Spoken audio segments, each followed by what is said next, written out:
morning, it's Clyde. Good morning, Clyde. How are you? It's Neil Waters. Yeah, Neil, how you going, mate? All right? Yeah, very good, thank you. Thanks for agreeing to chat to me. Oh, you're all right, mate. Look, I know what it's like. We're all flat out, and we're just out working on a place we're stonemasons by the day. Yep. And beef cattle farmers on the weekends. Awesome. And maybe, in between, feeding out what we're doing. And flying into the ute because we're working on a site with a lot of distractions. I'm just going to plug in.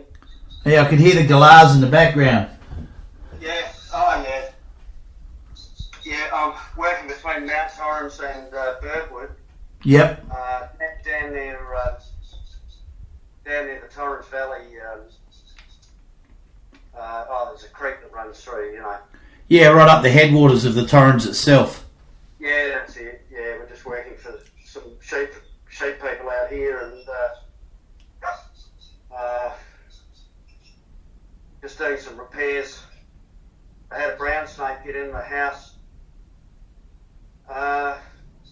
Sunday night, and they rang me in a flat because they had a big brown snake inside the house, and plus we're doing other work here all the time, sort of like helping them out with bibs and bobs. Sure. So just handyman stuff as well on the farm itself. Well, we know these people really well, and it's more about the relationship than what we're doing. Do you know what Sure. I mean? Oh, that's good on you, mate. That's the Australian way.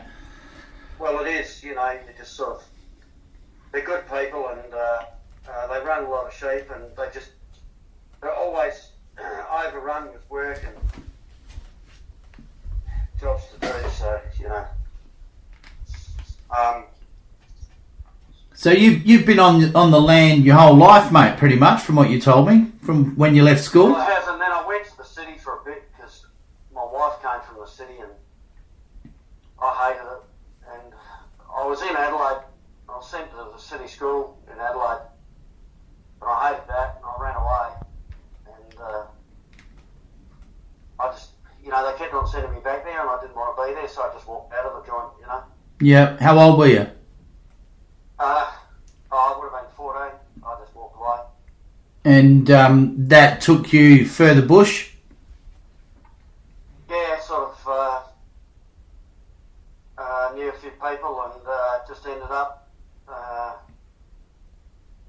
near sort of south of Broken Hill, 6 k's south of Coburn. Oh yeah, I know Coburn. Worked for the Moodaroo Pastoral Company for Morgans. Yep. And but then I worked all over because what happened, I knew a bit about, we'd always been working with things, and then I started working with some pretty good guys. A guy called Peter Lee, he was, an expert on windmills, so I learned that side of it, and, keeping waters going. We had all those big stone troughs out there that were, 10, 15 metres long up in that country, and fixing all that stuff up and just keeping things going. Yep. Keeping the water up to the sheep, those big frame merinos, and and just life just seemed to roll on. It just sort of like I got the taste of beer and got the taste of work and learned how to sweat and work and sweat. And earn your beer. Yeah, and then I went out to the northwest and did a bit of work out there, and just been all over. Just got blown about like the wind. Sounds like an interesting life, mate. Yeah, no, it's always had stuff happening. Yeah, my old man was a truckie, so we used to go up through Coburn on our way to Brisbane. We used to take Mitsubishis up and bring Holdens back. Wow, yeah. Back in those days, there was still a plant in Acacia Ridge in Brisbane, and they made all the Tiranas and Geminis up there. Oh, okay, right. And we used to sleep at Mingary, actually, by the old railway siding there, by the Amguri tea tank. Yeah, I know Mingary, yeah. So, Mum actually worked on Mount Victor Station as a cook back in the early 60s too.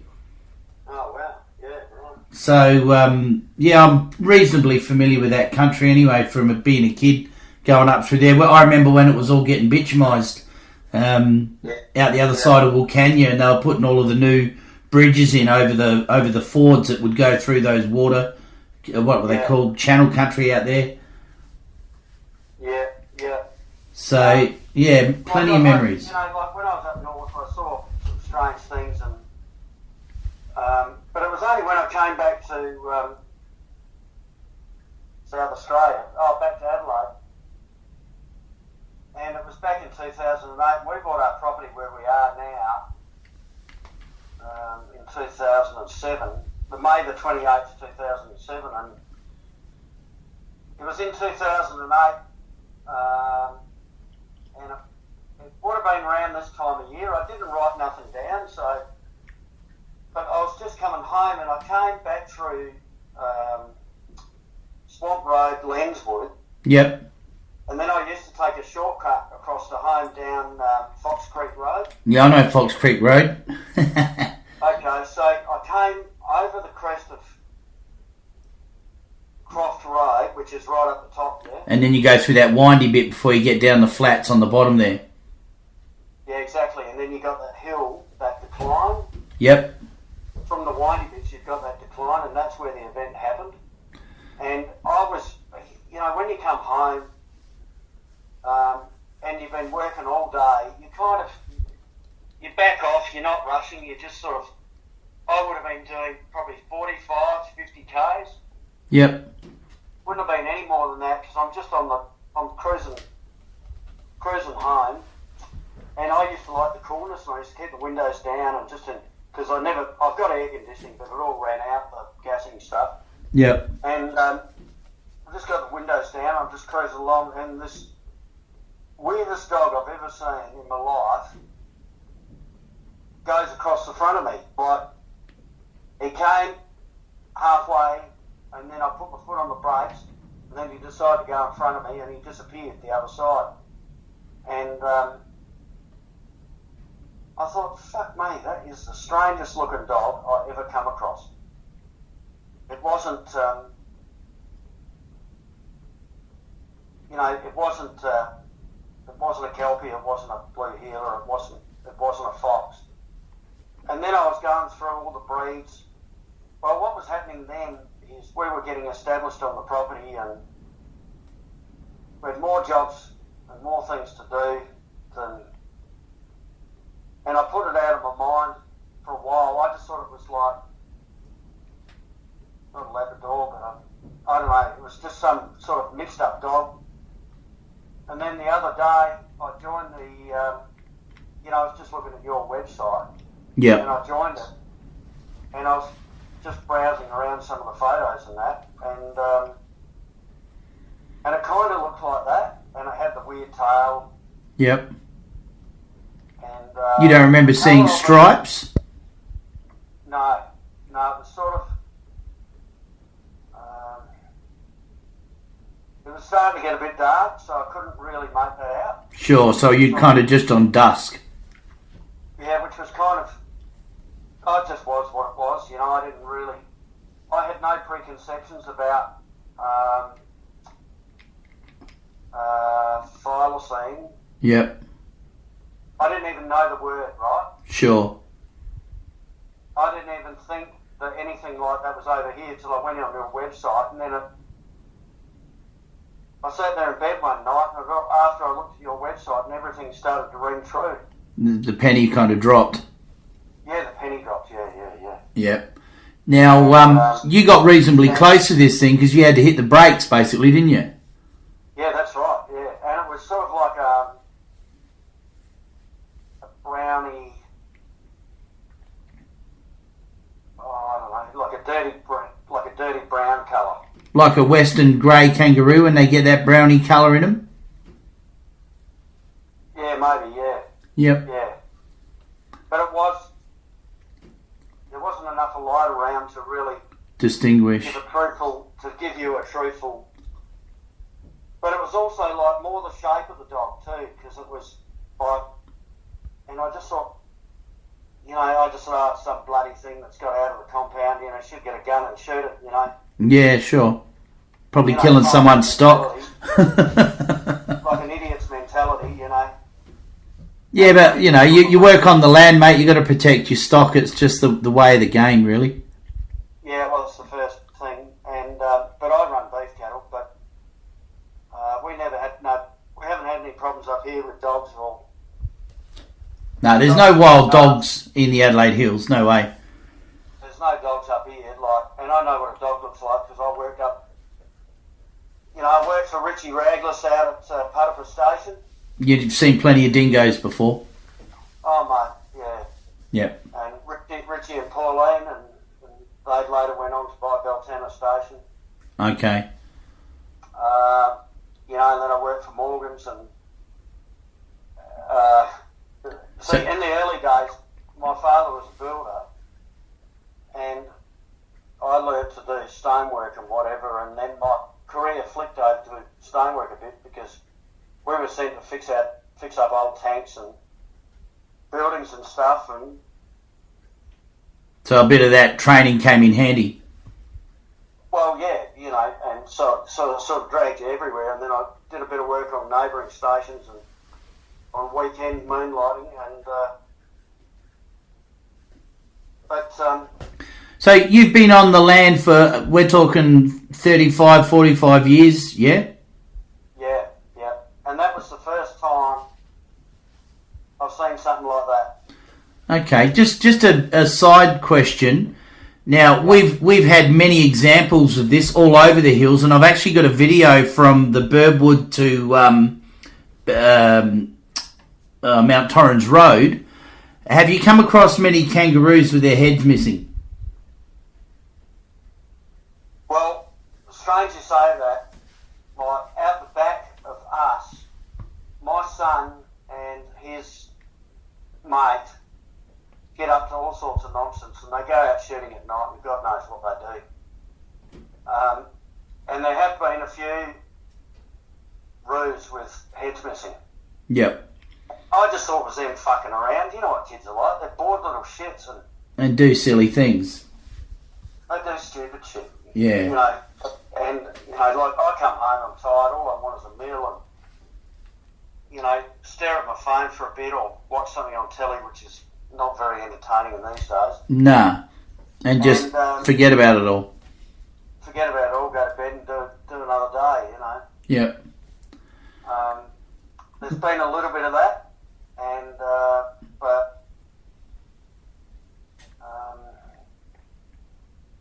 I was just getting inspiration off your website, so. Yeah, well, it's good of you to come forward, mate, because you've obviously sat on the information for quite some time and haven't really spoken about it much, have you?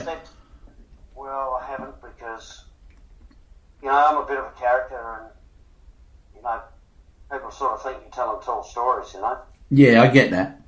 Like front bar stories, you know what I mean? Yep. I sort of kept that quiet because you can soon make yourself look like an idiot. Yeah, look, mate, the whole idea of the way I've set the group up is so people don't fear that ridicule, basically. That's been my motivation, to make sure that people feel confident to come forward. And then the other thing, if you ever come to my place, and you're always welcome as long as my wife's reasonable,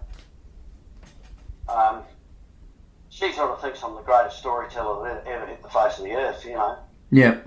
But it's just a reflection of my life, really. Sure.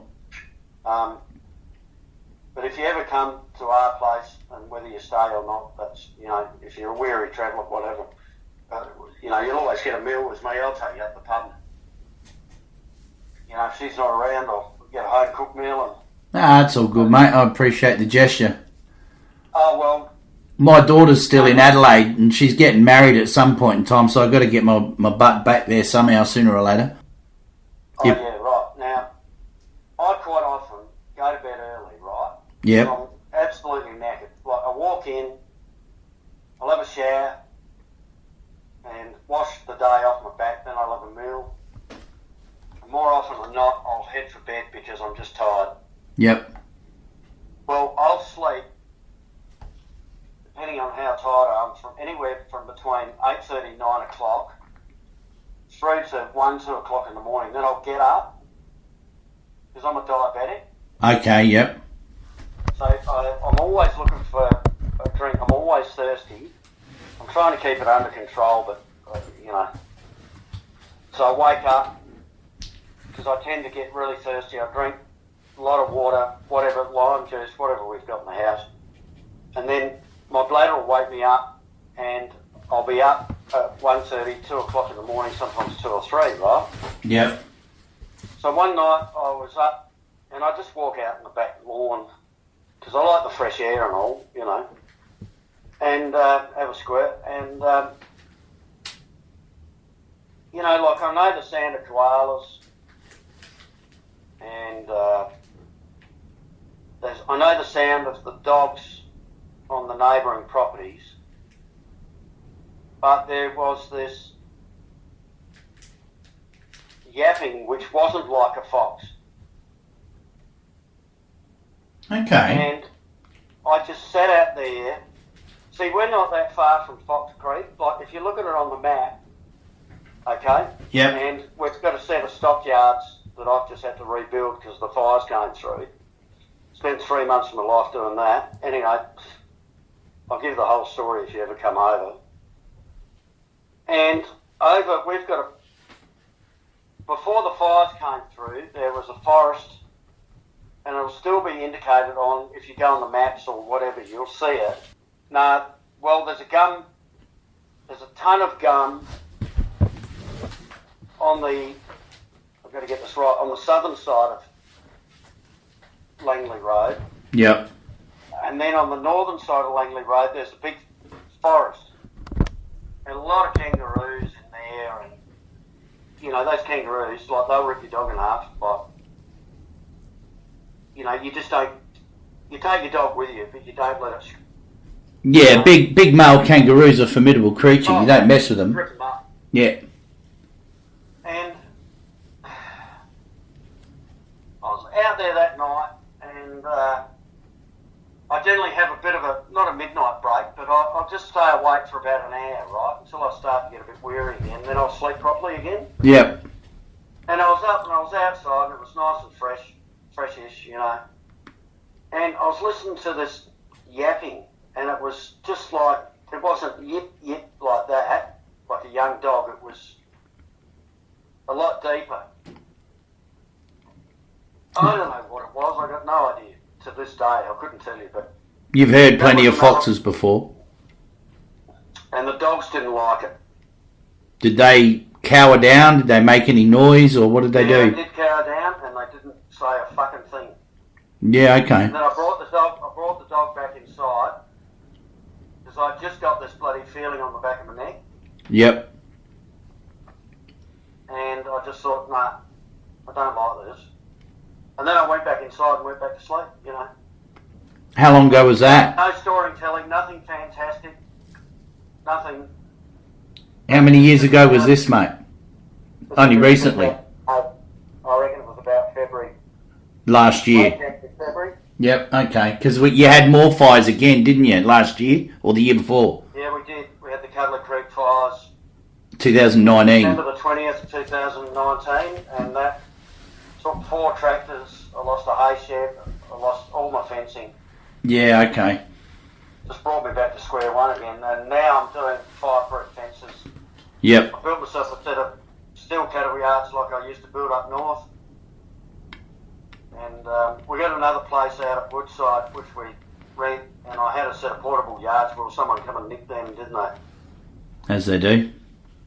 So I decided I don't care what it costs. I just sort of got the grit stuck between my teeth, and I just thought, right, I'm just going to build this set of yards at home and have one real good set of yards with a really good head bale with one of those things that hold their head, you know, a head clasp so you can really work on them. Yep. Because I can show you when you come over, I'll show you this old set of yards, which I've still got the head bale in, but it was just a bit... It was an old set of cyclone yards, which were okay at the time, but... Yeah, okay. But the fire gutted it all? We sort of, now, like once upon a time, you'd stare out the back door and you could see across to the forest, which was maybe 800 yards away. Yep. And, or 900 yards, I mean, I'll show you.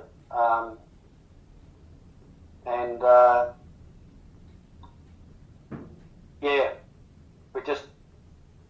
we're always getting, you know, not weird noises. Like I know what koalas are like, and those birds that make a bit of a funny noise in the night. But this was different. Yep. This was either a strange dog or something. I can't explain it. Yep. Was it moving? Yeah, I reckon a little bit. Yeah. I've heard the yips of what I believe to be thylacines down here in Tassie about 5 times now in different locations. Yeah. And every time I've heard it, it sounds like more than one animal communicating to each other, and they seem to be moving through the landscape a fair bit. Yeah, well that could be, but it's pretty like, I'll show you the terrain. Yep. Like when you come to our place, the reason I bought this place is because it's, like our actual land is reasonable terrain, because I was just sick of hills. Yeah, it's not as steep. Vehicles over and, you know, just hard to fence and stand up. I just had a gut full of that. Yep. And so I bought my country, but out the back of our country, it starts to get really hilly, and my neighbour's place is quite hilly. And if you lose cattle out the back there, you know, you need a horse to get in there to get them out. You need someone very good on a bike to get them out, or you shut the water off and you drag them out that way. Yeah. But if it's like green, you'll never get them back. You won't see them until summer. Yeah, because the grass is 6 foot tall. Yeah, well, they're just, you know, having a feast and just doing their own thing, you know. Yep. So they're all beef cattle, they're not dairy? No, beef cattle. We run pole shorthorns. Okay, yep. Which are the, you know, brownie red cattle. Yep. Now, earlier on you mentioned in one of your messages to me that you may know a couple of other fellas that might have seen something a bit peculiar. Is that the case, or have you had much of a chat? Yeah, I had a bloke work for me, but Chris, but he became an alcoholic. He was a real good guy, and he just drank himself to death. Oh, that's a tragedy. You know, it's just the country, isn't it? You know. Yeah, I know what you're saying, mate. I know what you're saying. He just bloody. We all like to sit back and have a couple, but he took it to the next level. Yeah, when you start having it for breakfast, you got problems. Oh shit, yeah. Mate, I'm sure there's other people up around here that haven't spoken up, but. Yeah, well, look, I can tell you, you know, there's been quite a few headless kangaroos over towards Mount Crawford, and along that road between Burwood and Mount Crawford that goes around the back of what's that? Reservoir. Yeah, the reservoir. That's right. Yeah, well, McCarthy's out there, Andrew McCarthy and Will. They run a lot of cattle out there. Just out of curiosity, when you saw this thing, and if you had to compare it to a dog, what size dog do you reckon you compare it to? No, it wasn't. Wasn't real big? Big. Okay. It'd be about the size of my son's blue heeler. Yep. We had a sighting in Gumaraka last year, earlier on last year, then the lady said it was as big, if not bigger, than a German Shepherd. And that was right at the intersection where the Forest and Gumaraka Road meets, like right on the edge of town there. Yeah, I know. Yeah. I go past it all the time. And she was a country lady from the upper southeast, and she was shifting. She was driving a removalist truck at the time, and she couldn't stop. But it blew her mind because I've actually got other people from her family that have seen them down the southeast. Wow. So she didn't really expect to see that in the Adelaide Hills, but you know, there you go. But yeah, there's plenty of sightings up around your way. You're not on your own, I can tell you. Yeah, well, I thought I was starting to become a freak, you know, like a freak of nature. Like this dog would have been the size of not a really big Labrador, but like a mid-range Labrador, right? Yep. And that's it, but it had a different setup on it. Like, it didn't have if you're talking cattle, it didn't have a straight top line. Yep. Did you notice anything peculiar about it other than its appearance? Oh, the way it walked was queer. Like, there's nothing right about it, you know. Okay. So it was like it was kind of running with its front feet and sort of hopping a bit with its back feet? Yeah, it's probably a reasonable description, yeah. Yeah, there's a really good video on YouTube I can send you a link to, which is one from over near Moontaway, which has got that gait about it as well. Right, okay. I'll flick you that a bit later. You know, but, you know, like when you got 25 things on your mind and, you know, you're just coming home from the end of the day and you're probably not the sharpest tool in the shed, you know, you're sort of just getting home, you know. Yeah, yeah. And that's when it happens, so... It throws you a bit. For years, yeah, it did chuck me. It wasn't like a straight brown. Sure. It wasn't like black. It wasn't... A dirty dark brown colour. I reckon, yeah. Yep. There are pelts in the museums with that very dark chocolatey coloration. Okay, righto. The other thing too is what I was going to mention before. The other end of Swamp Road, there's a bit of a, not a carnation farm. I think he grows gerberas and a few other things. There's a flower farm anyway. Yeah. I was called out there from a friend who saw it in the Mount Barker paper, the Courier, about 3 years ago now it would be, 3.5 years ago. They found massive footprints. They'd just set all the beds up ready for planting, so they're all smooth, and it's that beautiful black rich loam along the creek there. And they just set all the beds up and they went out there in the morning to plant, and there's all these big footprints right through there. And they were classic Thylacine prints, real typical big male ones. And no one could really explain these prints because they were bigger than any dog you'd know of, you know. Sorry, I've got a dog yapping outside, which is my Kelpie, and I bring her up to this place because they know us. Yep. And she gets a day out, and there's other dogs she mingles with. Sure, has a bit of fun. So the prints on those are quite a bit bigger than a normal dog. Yeah, I'm talking 4 inches wide, 4.5 inches wide. Really? Yeah, real big. That's 100 mil, isn't it? Yeah, a bit over, 110, 115 mil. That's on a big male. The females tend to peter out at about 3.5, 3 3/4 inches. Oh, yeah. Now, I'm pretty confident of that because I've found what I believe to be female prints only 2 years ago down here with 2 young running with her. So the young had exactly the same size prints. There was clearly 2 of them. And then there was the larger prints of the female leading them. So I can't prove it, but I'm very confident in my theory about it all because we've found these sorts of prints in every state of Australia. Okay. So, you know, if it's... You start to narrow things down, don't you? Well, it comes to a point where, regardless of what the experts say, they clearly don't know what they're talking about, you know? Yeah, well, most experts that I've met are not practical. Nah, they're drips under pressure. That's an expert. Yeah. So it's one thing I never claimed to be as an expert for that very reason. No, that's it. But, you know, I've just sort of encountered life as I've just sort of stumbled on things as you go through life, or you might see a different type of snake and say, shit, that's a funny colour, or, you know, it's not a brown snake, it's something else. We've done a lot of work down, right down the bottom there, what's it called? Silverton, down near at the blowhole. Oh, you're talking about down the Fleurieu Peninsula there? Yeah, it's right down the bottom of the Fleurieu. Yeah.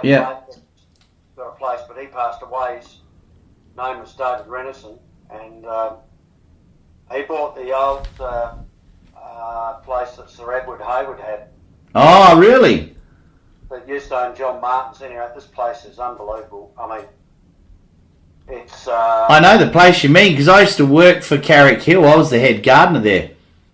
Yeah, okay, so you go right down the bottom on Yulty Weir Road. Yep, I know it. And it comes off, and a mate of mine, Michael Graves, used to be up the top there. And Mike Graves had they had all that country up the top. They were dairy farmers. But you go right down the bottom, and there's quite a steep decline.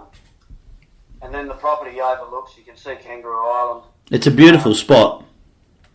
So we did a lot of stonework down there, and I didn't see anything like I told you down there, but black tiger snakes and stuff everywhere. Yeah, right. Very uncomfortable when you're working down there this time of year. Yeah, it would be. Go down there this time of year, but you go down there, and I take the Land Cruiser or in winter, and you might have a trailer on. You drop that off, and sand trailer or whatever, and then you back down to the cottage, and you leave the keys in the ute with the ute facing to go out. Just in case you get bitten. Yep, exactly, because there's no coming back. Yep. And you never go down there alone. You always have a mate with you. And yep. You work so you got a spotter. Yep. And it's quite good. And then you have a bit of a fry up at night, a couple of beers, and you sit out the back and enjoy life. Yeah, mate. I saw a tiger snake crossing the road out the back of Mount Horror here last summer. And I didn't know tiger snakes got that big, but this thing covered 2/3 of the road. It was 8 foot all day, if it wasn't 9 foot. It was huge. And it was, I'm talking, 4-5 inches round at its widest point. Yeah, right. It was fat and big. And I swerved. I slammed the brakes on and swerved to miss it because I thought I don't want that wrapped around the steering arms. Well, you don't want that coming through the window or through the air vent. Yeah, it wouldn't have been happy, and I wouldn't have been hanging around to talk to it. I would have been getting out of there in a real hurry. But down there we'd have 5-6 encounters with snakes a day. Jesus. And I had a couple of blokes with me, and a couple of them just got in their car and just took off. Couldn't handle it. And they just spun them out, Yep. But I'm pretty calm. Like, been in the country all my life, not much phases me, and I don't tend to try and kill snakes. I just let them go. Yeah, that's the general idea. If you get out of their way, they tend to bugger off and leave you alone. But, that place down there would have been a Monty for strange encounters, but I never... we'd sit out, dusk and just have a couple, and then the mosquitoes would drive you inside. Yeah. But I never thought I'd see something like that, with the tail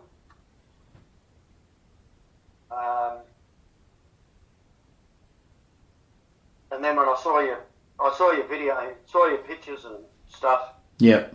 I thought, oh yeah, that's about as close. It just sort of ramped up my memories. Yeah. And I've never seen nothing like it since. And I get around all the time, because I'm feeding cattle early in the morning, or I'm up, or I'm off to wherever I've got to be for the day. I'm sort of, heading out at, 5:45, 5:30, sometimes 6 o'clock, sometimes 7 o'clock. It just depends how I feel or how worn out I am. Sure. But that was one of the most strangest things, and if I'd gone back and said to my wife, I saw this really strange dog, she'd just look at me like I was an idiot, Yeah. So you can't, it's very difficult to talk to people that, I wish I had a GoPro on my car, They're not that good.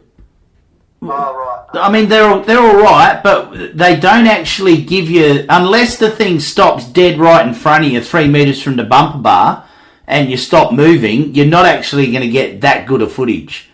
I've got a few videos that people have sent through with something runs across the road, and you've got maybe 2-3 seconds. You get about 4 frames of video and it's gone, and it's 50 metres away, and you're doing 80 kilometres an hour. You don't get that much detail from it. A lot of people constantly criticise, saying, oh yeah, this and that, but try filming a kangaroo when you're driving along on the side of the road that doesn't want to be filmed or run over. It's gone in a flash. I know, and this is the thing, it's just like, it's only the acuteness of your mind, and I was pretty buggered coming home that day, so, yeah. I mean, Johnny on the spot, you know what I mean? Yeah, of course. And you had maybe 3 or 4 seconds and it was gone. Yeah, and it was just like a weird encounter, and then I kept driving and I thought, what the fuck was that? You know, here's something funny for you. You know that last sharp bend, if you're coming down onto Fox Creek Road, there's one last sweeping right-hander you go around before you hit the straights, right? Yeah. Just on the left of there's a little bit of a parking bay and a track that goes up into the forest there. Yeah, where they ride the bikes. That's it. There's a gate there that's locked. Yeah. Oh, not 3 years ago, I was up there with a mate of mine, Jim, and we found a headless roo up on Mawson Road. Wow. And then as I was leaving, I was coming down there and I pulled up because just in that parking bay area there on the left, where that gate is, there was a headless roo lying there as well. Well, that rings true with what I've said to you then. Yeah, it's almost bang on the spot, isn't it, where you saw it? Yeah. Yeah. I've got photos of it. I could actually dig it out and send you the photo of that headless roo. It was, I mean, I've been down here for just over 2 years now, so it was probably close to 3 years ago.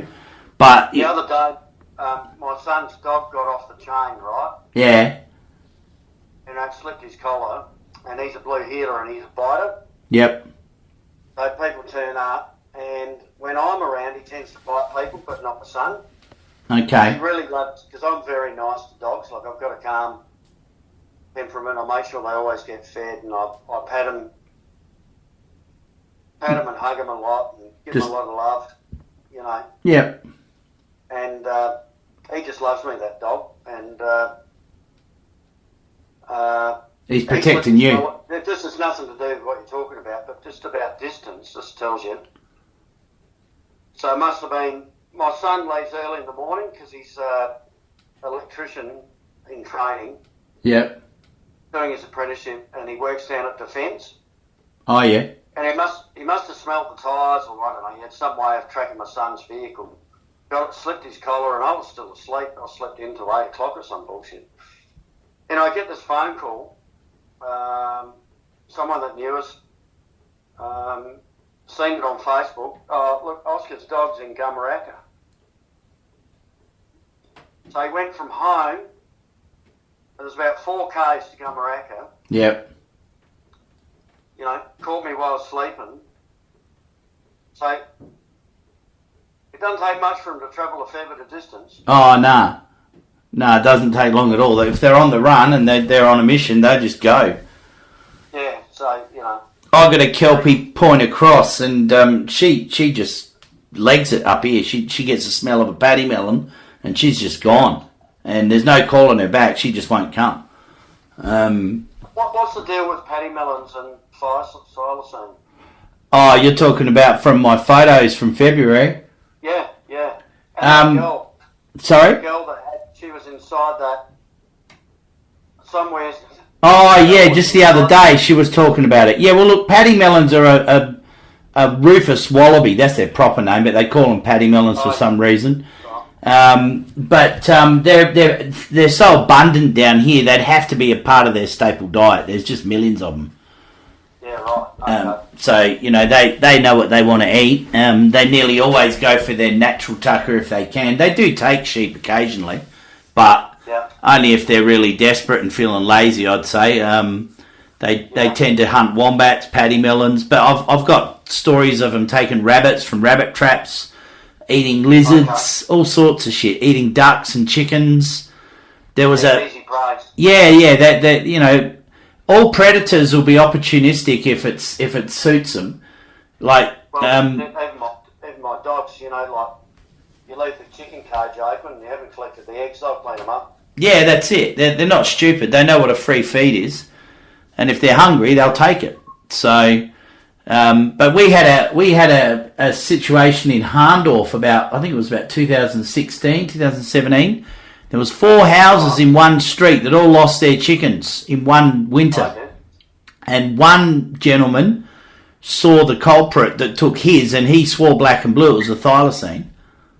Yeah, wow. So Harndorf's a funny place because, like, I know a lot of people in Harndorf. We actually owned a place for a brief period and I spun it over and made some money. And that was on the main street, 117 Main Street, Harndorf. Yep. But it went back up to the resort there. Oh, yeah. There's a caravan park type, quite a big thing. Yeah, I know what you mean. Someone's bought it and now they've tipped heaps of money into it or something. But, I remember quite a few people losing chickens.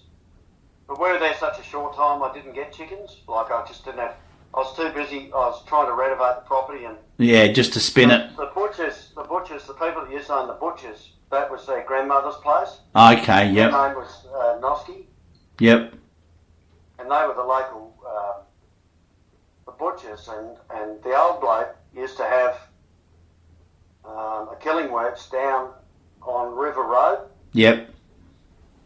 Which is like before you come into Harndorf. Yeah, that's on the right when you're coming off the freeway. Heads back towards... it takes you all the way down to Mylor. Yeah, that's exactly right. Yeah, yep. He had killing works there, and I bet you if he was still alive, he'd have a few stories. Yeah, no doubt. We had a couple of sightings in the same spot that were years apart. Just where the Onkaparinga River goes under the Onkaparinga Valley Road there, just out of Harndorf. What's that? It seems like these animals are almost attracted to semi-urban populations. Yeah, well, look, I've got sightings from Athelston. I've got sightings from the top of Unley Road. I've got sightings from Virginia, Tea Tree Gully. So, you know, there was a whole bit of hoo-ha about it hanging around Anstey's Hill in the late 60s, early 70s. It made the newspaper back then. Well, that's funny because my grandfather, my mother's side of the family, we used to make jam up at a place called Glen Ewan. I remember Glen Ewan jams in the tin. Yeah, well, that was our family, right? Oh, wow. Anyway, bloody, I never heard anything talked about much in what you're talking about. And we had quite a big property. Oh, it was big for the area, you know, probably 120 acres. They do weddings there now. Yeah, they do, yeah. And the old bloke's just died. He got burnt in the fire. Oh, shit. Bill Walker. He bought it off my father because my grandfather had a son called Roy McEwen. He died of leukemia back in 1975. And my grandfather really took it hard. And we had a fire in there in 1977. Some idiot lit it. And he died. He had a heart attack in the paddock and got burnt to death. And he's buried up at Houghton Cemetery. Yep. And just wish my grandfather, I bet you he had stories. He wasn't a storyteller, you know? Sure, they just told it as it was. Yeah, he just said, oh, by the way, you know. Well, this newspaper article that we got it was from the Leader newspaper from 1970, 71. They actually nicknamed it the Houghton Howler because a lot of people heard this thing making these weird noises. But interestingly enough, we've had headless kangaroos, and we had a doe, female deer up there with its head torn off as well on Range Road North about 3 or 4 years ago. Well, you know Range Road North? Yeah. Our property used to go all the way up to the top there. Yeah, from down Glen Ewan. Yeah, from right down the bottom there. Yep. And there was always weird shit going on because people used to come up from Tea Tree Gully and, you know, it was always like somebody driven over the edge or, you know, there was always stuff happening. So you kind of got blasé about stuff happening. Yeah. But over the other side, where the rifle range was. Yep. Are you talking about on Range Road South? No, Range Road North. Okay, yep. Sorry, the other side towards the city. Oh, yeah. If you're on Range Road North, let's say you come up Tea Gully and you turn left onto Range Road North. Yep. At the top of the hill. As you're heading towards Seaview Road or heading along that bridge. Yep. On the left there, we used to own all that country there, and I think something happened and they sold it off because they got short of money or something. They had to pay a bill for some tins. We used to tin all the jam and. Yeah, I remember Mum used to buy it in a can. Yeah, that's exactly right. And anyway, we had a monster debt with bloody Gadsden's, which used to make all the tins. We had to pay this bill, so we sold this block of land off to the rifle range, and that extinguished the debt. Anyway, a long story, but we did hear some funny reports of funny things going on down near the rifle range, because we used to dump. You shouldn't really say this, but any of the fruit that went off or whatever, instead of dumping it around, because we were food producers, we had to bring it, and we used to put it in a lorry, chuck it in the back of the lorry and take it. There used to be a dump there as well in the old quarry. Yep. Now the old quarry, the stone was that good. It built the GPO building in the middle of Adelaide and the town hall, St Francis Xavier's, and a number of other important buildings, as well as Bridgestone, because it was some of the finest yet hardest sandstone available. You know, it was the best sandstone available. Yep. Some of the Sydney sandstones, which you probably know about. Yeah, well, Carrick Hill was all sandstone from local quarries. Yeah, that's true, and that's Hayward's. But and then like the dump there, he used to attract all sorts of. You know, in one of the houses on the left, and it's on the ridge on the left. If you and I got together and we jumped in the ute and went for a little bloody drive, I could point it out. Yep. But I remember that bloke talking about bloody strange dogs carrying on, but he didn't know what they were. Oh, really? I was a kid. I was just sitting in the truck with one of the guys. I was basically like a little dog that just would jump in. You know, I'd just sort of run around and just jump in with people and off you go. I just used to love just driving the truck, and I used to go down to the sugar works down at CSR with the truck driver at Glenure, and we'd take jam down, and then we'd go to CSR and bring sugar back up. And in the old comma knocker. Yep. And but I remember that guy telling my